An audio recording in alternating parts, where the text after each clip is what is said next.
In the world of Meghan Markle, you can never be blamed. That's one of the reoccurring themes that happens when I speak to ex-staff members.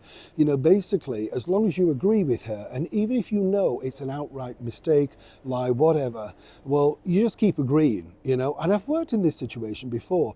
I remember working with a record producer and he wasn't having as many hits as he had previously.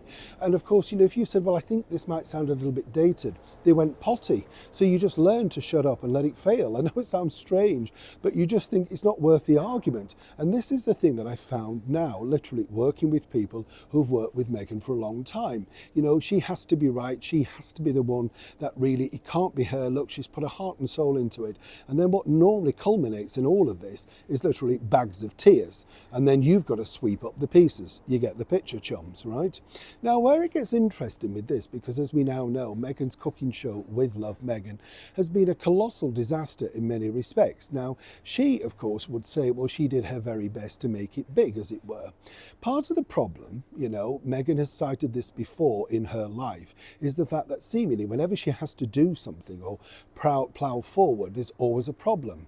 At the very start of their big angst, as it were, into the world, Megxit and all that sort of stuff, then the pandemic, the worldwide pandemic took place. And if you remember, she managed to get snapped dishing out, sandwiches and food and stuff to the homeless in the streets. I'm sure very commendable, and some people might say that wasn't genuine. We'll never know, but consequently the Paps managed to get those pictures. You get the picture.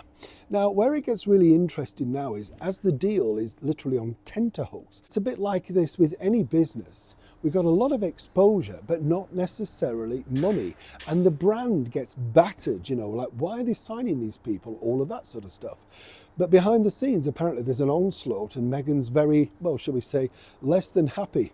Let me explain. To be a fly on the wall, at the Netflix deals or the meetings and stuff like that must be fabulous. It's like the old style sort of studio system, isn't it?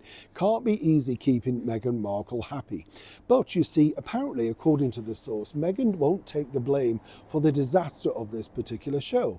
Now, as I said, I'm no expert on cooking or anything like that, but I think part and parcel of the problem with this was, I'm not sure what it was. Was it an entertainment show? Was it a rebranding thing?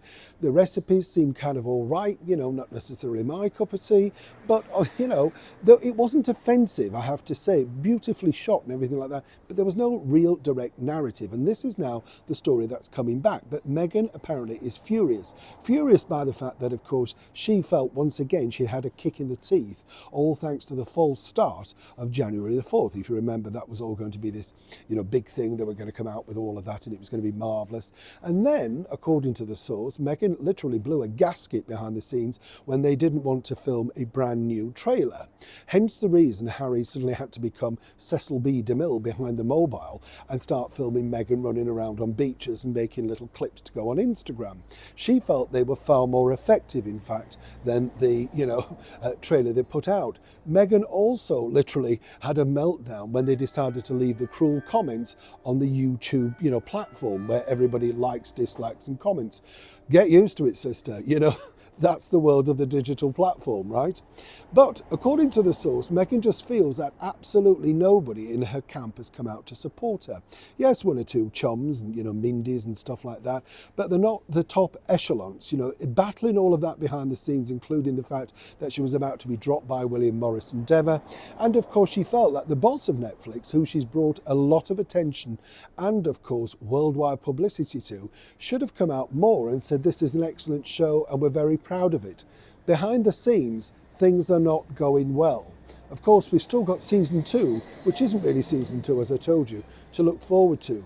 But how long after that can Meghan literally cling to the boiling pan of, well, Netflix? Neil Sean in the very heart of London.